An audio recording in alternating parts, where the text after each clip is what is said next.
Hello and welcome to the Bee Formless Flow-Driven CEO podcast. And it's the first, I have from Skopje, which is the capital city of Macedonia, the amazing and entrepreneur who has been since he's 21, Borche Manev. Welcome to the show, Borche. Uh, Thank you for having me. No, thank you. Thank you for having me. And I should have asked before we got on record. Did I pronounce your whole name right?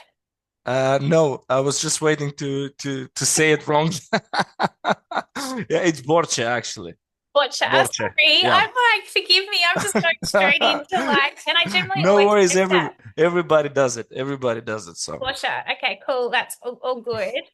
But we've got quite the chat to have, and it's 7 a.m. on a Thursday morning, by the way, for you, and 5 p.m. for me, and we were just talking both about the ability to go to the gym after this, and I love that because I want to reflect just quickly. You're powering up for the day, and I'm powering down for the day, and I think active recovery and getting your body and your mind moving before you get into work is super important, especially as an entrepreneur. yeah. You have been bootstrapped. You've been a bootstrapped entrepreneur and growth operator. You've built businesses since finishing university at 21. I won't ask how old you are, but I'm 48, so I think you're younger than 35. 35. There you 35. go. Yeah. So what, 24 years you've been, Oh, 2011 actually. yeah, right. 2011. Yeah, Yeah, okay, because cool. 2001 I would have been 11 only. So Yeah, there you go. There you go. You've never held a traditional job, although you did say you had a job for 4 months, and I'll let Mhm. you share the story on that. You've founded multiple ventures, you've invested in your own development, which we all need to do, and you've honed your sales and service as compounding levers. And today, you help and support founders to de-risk their growth through clear decision making, disciplined execution, and I love this, customer obsessed systems. Tell us about Yeah. your journey. Yeah, it was interesting when I was finishing my bachelor degrees. I'm software engineer, by the way. Yep. But then my parents were pushing me to take the masters, and I said no way. I hated the educational system, at least how it's structured, because I don't know how it is today, but back in the day, it was preparing you to become a worker for someone else. And I always had this entrepreneurial mindset that I need to own my own business. So I asked them what they have planned to invest in me in my masters. So to hand over those money. So I started my first company back then. That was 2011. It was a digital company, but back in the day in Macedonia, the internet was still spreading. And Facebook just released their advertising platform, and no one believed in it. And I was the first to pioneer it, but unfortunately, I couldn't convince people, and I was thinking too small. So eventually, that company collapsed after 7 months. Then, unfortunately, again, I was forced to go back from Skopje to my hometown and live with my parents for another year and a half till I figured out what to do next. And I spent that time to heavily invest, reading psychology, how to persuade people, how to sell, because I saw the weakest links for me was not knowing how to sell or persuade people or push people towards the right decision. And it was interesting because after that, I somehow found myself. Then I was a partner in a different company, then in a different, and it all started from then. Wow, what a story. And what a story though, like how did you know that you were always going to be an entrepreneur? Like, what age were you? Like, did you have a family? Like, did your parents have their own businesses? Like, what was it from a psychology perspective that you were like, I don't Yeah, want to work for the man? yeah. Look, we are the mirror of our parents.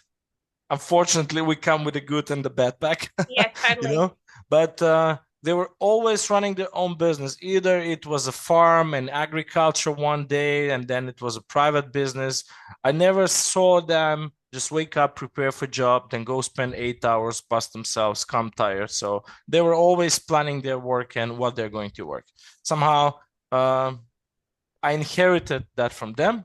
Unfortunately, they were not that good businessmen like me. They were just doing average, paying the bills, make some profit at the end of the year, and that's it. And they were satisfied with it. Basically, what we refer today as a freedom to self-employ. They created a business, small business for themselves to self-employ, so they don't have their bosses above Yeah. their heads. Yeah. So that was, I think, their logic behind. And somehow I inherited that, and I was always thinking in that direction. And I was raised like that because my father was saying to me when I was studying engineering, "Can you imagine yourself whole day on the computer just doing coding?" And I was saying, "No, man, probably not. But let me try." I already started that journey, and I always tend to finish what I start because I believe that our brain works like the computer or our mind. You have for example, a Chrome tab, you have a 50 tabs open, the PC will start breaking. It's the same with unfinished tasks in our brain. So if we keep just starting and not finishing and not following through what we've started, eventually we'll get lost and we'll crash. It's so true. And it's almost like that. It's like kind of that disconnect, right? To then have to reconnect or, subtract and shut stuff down Yeah.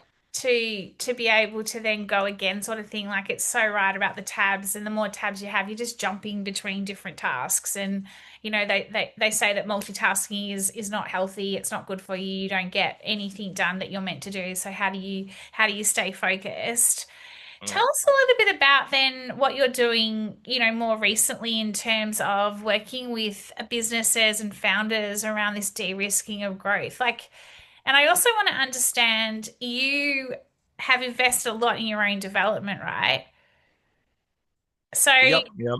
tell us a bit about how you've then fallen into, or not fallen, but like you've intentionally and purposely pursued, working with the founders and de-risking growth and the decisions they're making, etc. So, as I said, I started to invest in my early age. I always knew there is something more to learn. And it's like a rabbit hole. Once you start, there is no coming back. I know. You just continue reading, and I will finish just this book and this course, but at the end, it is really good to invest. Over my 12 years of professional experience, I've invested more than $60,000 in my professional development. Um, but mostly I was investing in areas where I can get the benefit or how I can serve my customer better. So it was sales, psychology of selling, and creating business system, and so on. And for the past 8 years, I had a company which created sales automation. I mean, that company is still active, but I have another one. That's why I'm still referring to I Yep, had. I get it. Yeah, I was helping to establish a strategy, then translate that strategy into a process, and then we operated the process for them. Then we hand it over to them. Unfortunately, when we hand it over to them, people are not accountable. They think things will just remain the same. One message will continue working. And then I figured out that we need something more. And with the recent developments in the technology that coming, the rise of AI and the Yeah. possibilities, we saw an opportunity to orchestrate that process. But first, we need to work with the founders to persuade them with a strategy, because everyone is looking in the wrong direction. First, they see a tool which is nicely presented. Marketers did their job. They tell a story, usually some great narrative where you become the hero of that story, and you buy the tool. Then you figure out, oh no, this is not working. I need another tool. Then you buy another tool. And then you end up with 5 different tools, paying subscription, while your customer acquisition cost is going up. And all of a sudden you figure out, oh my God, this was supposed to buy me some time. Now I'm dragged between the tools when I'm going to do my job. Then you need to hire people to run the tools because you made Yeah, the investment totally. already. So true. Yeah, but the problem is you need a strategy. You need to put it on paper, run it manually first, then see which part makes sense to automate. That is the problem. Most of the founders, they just rush. They have a business plan or they have a product, and then it's just think, okay, I will blast emails, or I'll just DM people, or I just hire a cold calling agency. Yes, you will hire those. Those are channels. But what are they going to say? What is your pitch? What is your offer? Mm. And you will be surprised. Just ask anyone who owns a business, what do you do? They cannot explain it because they don't have an offer. They don't have a brand. They don't know how to position. So I think it's a more complex topic. It involves marketing, positioning, and sales, but it is a bundle. And I hate when I see people when they divide these in silos. You cannot divide. No, it's This got to be needs to work. interconnected, right? It's Yeah. got to be interconnected. I love that you brought up that, a lot of founders and a lot of businesses, they put all the bells and whistles in and all the systems from the get-go and automate everything because that's what we're, in this revolution we're in. It's like automate, automate, make everything more efficient.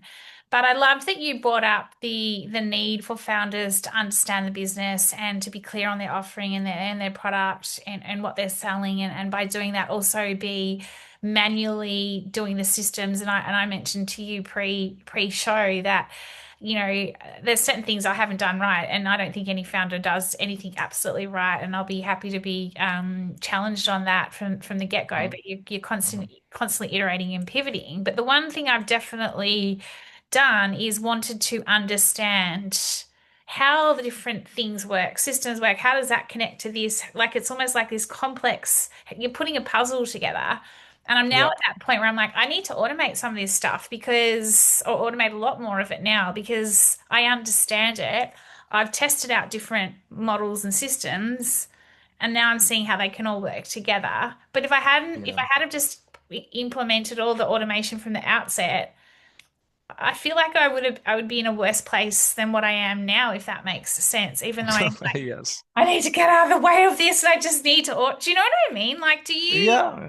do I you get it see that? completely. Because a lot of people think that's the quick fix, but there's no quick fix when it comes to building a business. You can't cut corners, I don't think. Yeah, I will go a step back on this, and it mostly happens because the fear of selling. A lot of founders just believe their product is the perfect and it will sell itself. That's why this automation and tools are happening. So they need to understand if they're new in the business, you have no business without sales. The purpose of the business is to create and serve customers and make profits. And I can recommend a good book, Built to Sell. So you need to build a business in order to sell or have an exit strategy. That is the purpose. But just running it, I would say you do an NGO, you do donations, and you you don't worry about profitability because then you don't need to pay people. Everybody would be volunteers.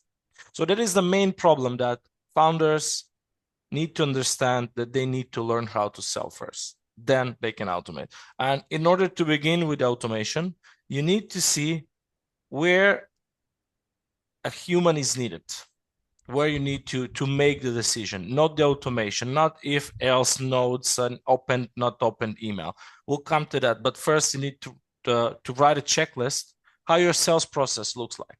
Just go back and reverse engineer how you got your 5 last customers. Mm. What did you do? You did 3 calls, before the calls, how you interacted with them, what type of content you shared, how they liked the story. Maybe they came through a referral. Then, if the referrals, and you see historically that the referrals worked for you, then you need to exploit that field first. You don't rush to build a new outbound because it will drain your budget, or try with ads. First, as I always said, you begin with the 3 F's: friends, family, and fools. You need to sell to them first and practice your pitch. Then you don't sell to them because, of course, they will Money. say, oh, he will be making money on me. We as people tend to think like that. Then you ask them to send you some referrals. You go back to your professional networks and you build up your first customer base. Once you're stable, you can start exploring new strategies. And also you can start building, if it was through strategic partnerships where you share the commission, then you can use the partnerships. So you need to do a proper analysis. And then if you can automate acquiring referrals instead of running cold outbound, just pitch slap people, then you figured out a different strategy. Do some networking, get in touch. Maybe it would be the longer period till you start getting your first results and start closing. But then you build relationships, and then you start converting those relationships. Like you did a great job with the, for example, with the podcast. You built relationships, and people can do that. It is still, I mean, they need to understand everything in life is selling. Even if I'm married, when I talk with my wife, we're selling each other's who is right, who is wrong, you Yeah, know? 100%. But why do you think selling is such a challenge psychologically? Like you've gone into like like probably the depths of what, the psychology of Yeah. selling and, the book you're recommending Built to Sell. Like what is it? What's our block? Why are we so fearful or resistant to selling? I'm intrigued about this and I'm curious because I think there is obviously a new form of selling and everything you're talking about here. Like, it's for me, and I'd love your thoughts. This is the second part of what I'm asking here is like it feels like you've got to establish or build a connection. It's got to be Of relational, course. not be Without transactional that, selling. without that, it's not going to Yeah. work. Yeah, but why do founders and businesses have such I guess, a disconnect with the art of selling, if that makes sense? I think yes, the easiest things in sales is just getting into sales. After that, everything's difficult.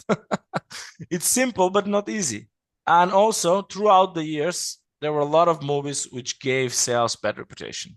And we all met some life insurance salespeople who were trying to twist us and just close us on the spot.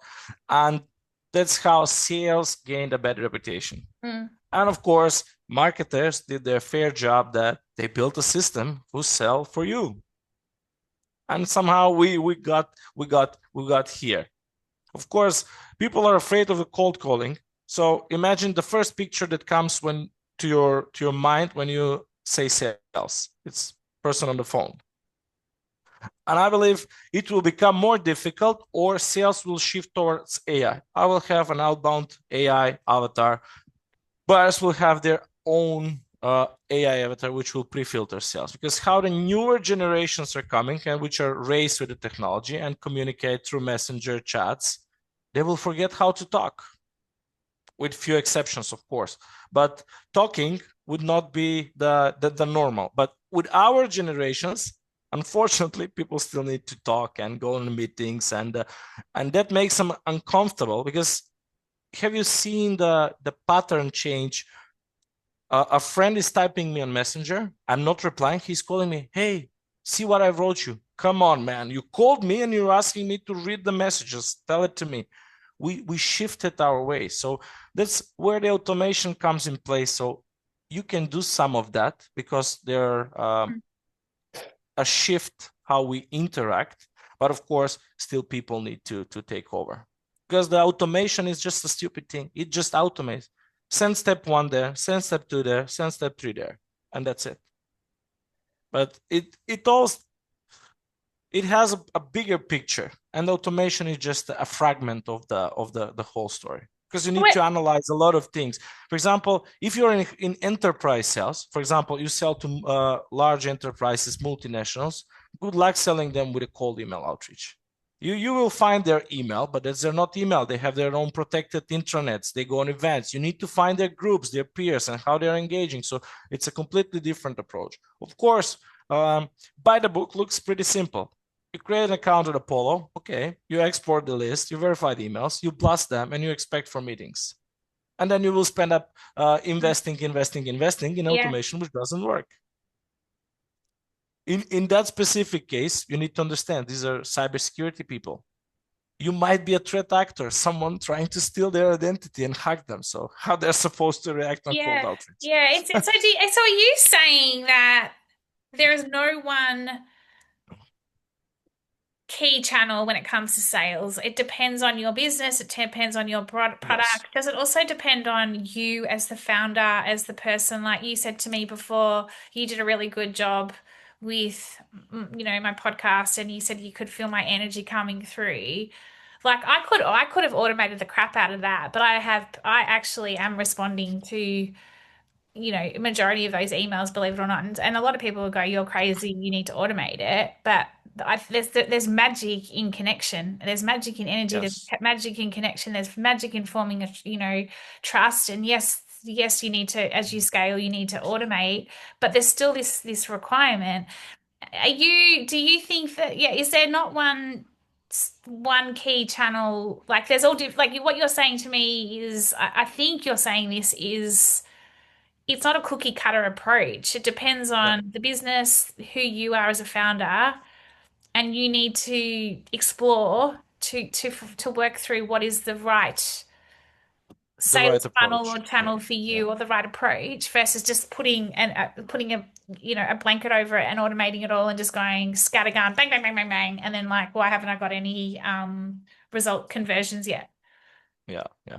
You need to test and you need to explore and you need to do research. And with today's technology, with the AI, you can really compress the time and start and test faster and fail faster because you learn from your mistakes. Because you see all these shiny programs out there, and but and also I'm seeing influencers on LinkedIn quoted that I just generated 50 leads of this funnel. DM me to get the blueprint. No, it's not going to work. What is their offer? What they're selling? So you need to understand what you're actually selling and how you can better deliver to people. For example, it might be the good case. You automate, you send one email, you warm up, informative, then you send a DM to LinkedIn and say, look, had sent you an email, wanted to share something. What is your best number to call you? Or send me your WhatsApp. I want to text you there. Let's text. Because people get less defensive when you offer alternative channels. So it might be WhatsApp and it converts. We've tested it converts quite well. So we send an email to send a free resource, something catchy. They reply yes. We send a short video. Then they usually watch it because it's short and it's catchy. Then the next step is we send, let's have a quick WhatsApp chat, 5 minutes, if we can work together. Fine with that? Yep. 5 minutes, everybody can chat. It's not real time. They can still do what they're doing. You're not disrupting their day. Yeah. Or you have old school people, they like it, they drop their number. So you need to call. So you need to, while your main outreach channels might not be cold calling, might be email, LinkedIn, but you need to intelligently automate that. You still need to use the call and talk with people. And I guess it comes to the point when you said for you, everybody tells you to automate, but you love what you do, so you don't need automation. The founders need to find what they love to do. Of course, we need to do the shitty jobs before we get to the jobs we want. So they need to suck it up and do it at the beginning, because how they're supposed to hire a sales team, because they invented the business. So A they need to sales know. team Yeah, totally. I could not agree more. and train their people. They need to establish the system. After that, the system will support their salespeople. They will train the newcomers and so on, if they want to expand. If they don't want to expand, it's more than important to learn how to sell and get comfortable with every channel. And Yeah. of course, shut the channels which are not working. Obviously, you won't invest in a channel which is not working. But you need somehow it is like chicken egg situation. Yeah, You no, it's need to very do cool it. and You it's don't need good. to It's do it. making me it's good. I like hearing this because it's refreshing. It's refreshing to hear that, it's understanding, it's getting under the bonnet, getting into it. Tell me, 21, you've been 20, what, 24, what did you know? How long? 15 years in, and started being, I kind of added a couple of years on the, over 10 years earlier, but 15 years as an entrepreneur, right? Since you were 21. What did you say? You were, yeah, I can't remember. You said 35. I think you said you were 35. Yeah, 35, almost Yeah. 36. So Yeah. how have you kept yourself, how have you just de-risked your own growth? Obviously, you said you've spent 60K in learning, which is amazing in terms of personal development. How have you ensured that you do de-risked your own growth as a founder and a serial entrepreneur, if you like? But also, how have you, like, because you have, like, how have you kept yourself motivated? How have you, like, there's days where, as an entrepreneur, it doesn't go like that. It's up here, over here, around here. Like, you're just like, well, that happened, like, and it can all happen in a day. No. How have you sustained it? It's an interesting story I haven't revealed. I beat cancer when I was 16. Oh, I could have almost died because they got the wrong diagnosis. Then I survived. and I was like 18 months in hospitals, chemotherapies, Oh my gosh. chemos, and whatnot. My hair was gone and everything. And I said, when I started my business, I reflect always on that part of my life. So I was not scared of that. So why should I be scared of trying and just keep pushing now? Why should I not do it? Why should I not take risks? Because the biggest risk for me now is not to leave. You have this time on earth now. It's so precious. Yeah, and we don't know if we're gonna get a second chance and we'll come back. That's why we believe in the something superstitial, the religion, Yeah. which is also okay. But what are you doing with your days here? They're counted. Each day, your life is shorter. Each coming day, your life is short. So what we're going to do? So whenever I feel down the motivation, my motivation is down, I always reflect on that and I just said, no, I'm gonna do it now.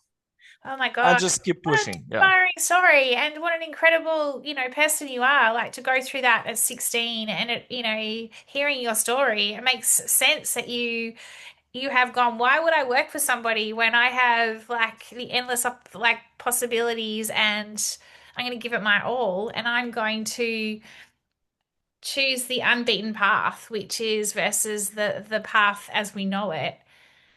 Because Yeah. at the end of the day, we make choices, don't we? We have a choice. We either can Yeah. wake up unhappy and choose to be unhappy all day and worry about first world problems, or we can actually go, you know what, I'm going to make every second of today count. And that's what you're doing. Yeah. Yeah. Yeah. You put it very nicely. Our life is made of the choices we make. So what choice you gonna make today? Yeah. And Yeah. so then in terms of with your founders, what do you see as their biggest barriers, blocks to them that gets in the way of them being their best possible self or shining their brightest and, feeling and performing at their best? How, like, what do you see as the biggest blocks for them? First of all, I mean, most of them are not making well-informed decision. They just make a decision based on zero facts. And Mm. after that, it's too late to reverse that decision. I mean, it's never too late, but in people's mind, oh, I spent 3 years in this. I cannot reverse. Instead of starting something new or revamping their business, they continue pushing with the head in the wall. Because sometimes I always tell my founders, they always come with an offer. And for example, I currently work with a one very senior executive currently launched his own company. His starting offer was 100,000 euros. And I said, look, you don't have any brand awareness. You already explored your network. The best way is to have a low entry product. So you get the door, then it's land and expand. But because they're senior, they would with 35 plus years professional experience, they're a bit cocky, Yeah, got ego. this. And I Yeah. said, just kill the ego, man. You're a Yeah. startup founder. That's just You're say. the same with someone who is 18 years now. And they can beat you because they know AI and most of the tools you haven't heard of it. So you need to kill your ego, just start to serve, then grow from there. So that is also a common pattern I've noticed with those guys. But they need to make informed decisions because something worked in some kind of a setup. You don't know what factors influence that. So Mm. whenever I start a business, what I do, I create a test funnel, test the hypothesis, speak with a lot of people. I spend 2-3 months just to explore the waters. And I start with some dummy offer to pre-sell it just to see how people react. And I say, okay, there is a business here. I'm going to build it now. But I never just invest something because I believe it is the best product. It's about what people believe. Yeah, So totally. imagine if a BMW just built an electric scooter now and price it without testing the market, invest 1 billion in development and just put it out there. They will lose billions. That's not how things are made. No. Everything that is placed, we see as a product was specifically investigated. They tested the public opinion. They do a lot of surveys, and that's how that product was put on that specific shelf in that specific color. So you go and pick it. So it is the same like we as consumers buy things or as businesses with Yeah, business, because at the end of the day, it's people buy from people. So I love it. And you said something that was really poignant to me in terms of serve them first. And it took me a while to get my head around that coming out of, my background in advertising and not everyone deserves it. no, no, but Yeah. you're Yeah. right. Provide Yeah. value, provide something, like that low-hanging fruit to get them to kind of connect, like have this like connection, see how you work, understand what you're about. Like, you kind of almost sometimes pricing yourself out of the game, and it took me a while to get my head around that because I'm like, no, my ego was like, and I've had to Mhm. really learn to go drop the ego, like I truly believe that we need to be providing that value, showing that value, proving out that value, testing it out. Yeah. And it's a We need to. constant, We need to. yeah, and it's a constant shaping and reshaping. It's like the formless. It's constantly learning, unlearning, relearning, learning, well, what's working here or what's not working? What are you removing? How do you reimagine or create it? How do you iterate on it? And then you test and implement it out, right?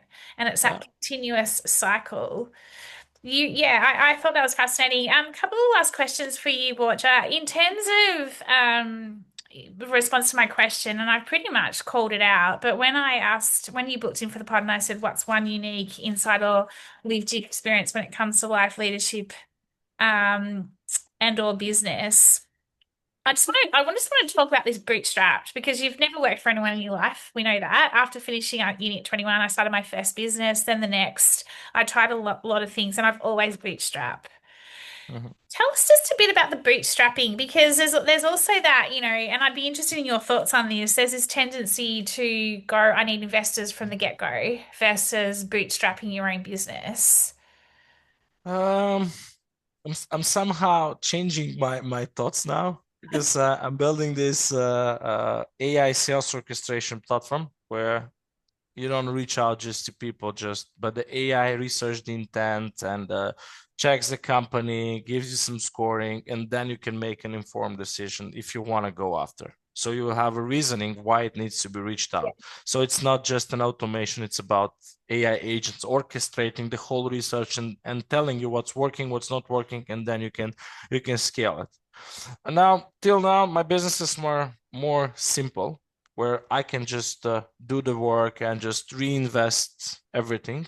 But when you have more expensive product, where the development is more expensive and draining more resources, then you see everybody is competing in the field. You need to look for an investor, but look for a strategic investor, not someone who will just write you a fat check and then toss you around till you change your product vision and so on. Look for someone who can believe your vision and can bring value in terms of network, customers, how they're positioned and what they've invested before. So as they do due diligence on the founders, I do due diligence on the investors. And I was just talking to one investor the other day, and I did the reverse pitch to them. I pitched mine, then they started asking question. Then I said, prove me why I should accept I your could imagine investment. you doing that.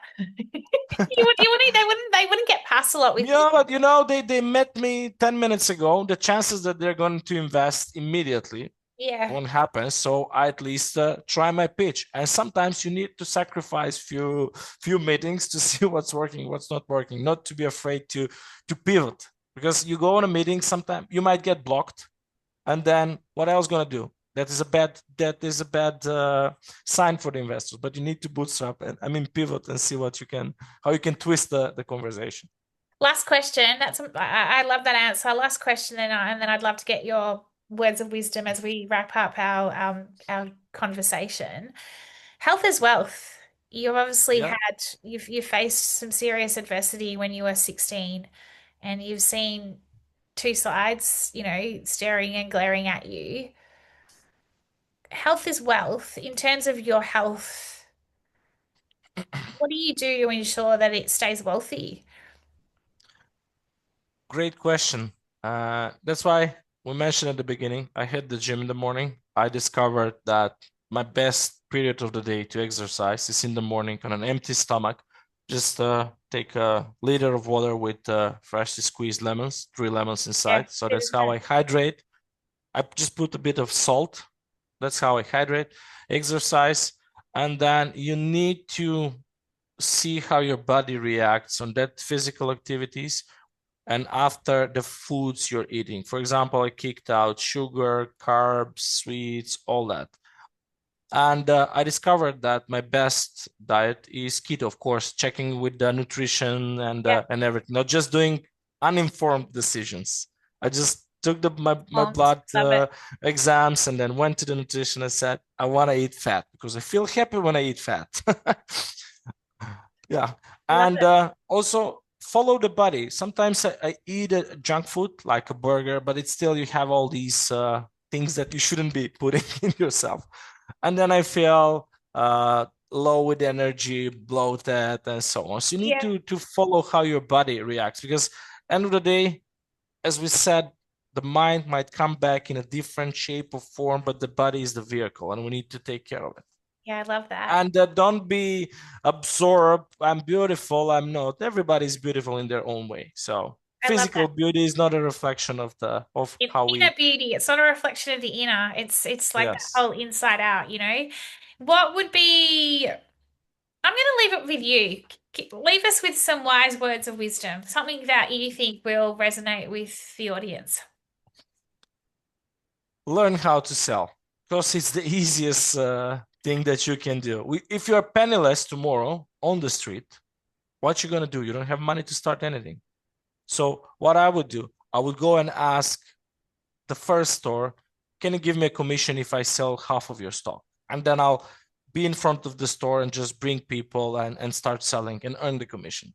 So when you lose that shame, you will be more successful in business. I love it. Losing the shame. Gosh, so many nuggets today. Yeah. But I'm going to let you go to the gym. How do we find out more about you and how do we find out more about People selling? can connect me on LinkedIn. Borce Manev, Borce. I lost the H from there because people are misspelling my name, so it's easier to find Yeah. me. And also they can visit my website selton.ai, where there is king sells. Say that again, sales.ai. Selton.ai. The funny thing how I come up with the name, all the one word .ai domains were taken, and then I just asked GPT, give me a list of famous figures and how would they be named if they were working in sales? And Selton is actually, if Elton John was working in sales, he would have been Selton John, So two L's or one L though? 2 L's. Yeah, okay, got it. I wrote that down as two L's. I love it. Yeah. So that's how the name came out with Very my cool. brainstorming session with GPT. So it's Selton.ai. Yeah, thank Yeah. you. Borche, incredible to connect with you. What a story. And thank you for sharing everything and wishing you continued health, wealth, success, and keep sharing all the messages out there because we need it in this crazy world that we're all living in. But as crazy as it is, there is endless possibilities and Yes. we need to embrace it and make each day count. Yeah, but look, it's a small world. You're in Australia, another part of the world. I'm in another part. And here we are talking, sharing some wisdom. And this goes online and we might impact people and in Siberia, who knows? So keep sharing. Sharing is caring. So Yeah, you I keep agree. up the great job and I hope to stay in touch and do some more. Yeah, absolutely, Borcha. Thank you so much. Enjoy the gym. Thank you. Yeah, thank you. You too. Thank you. And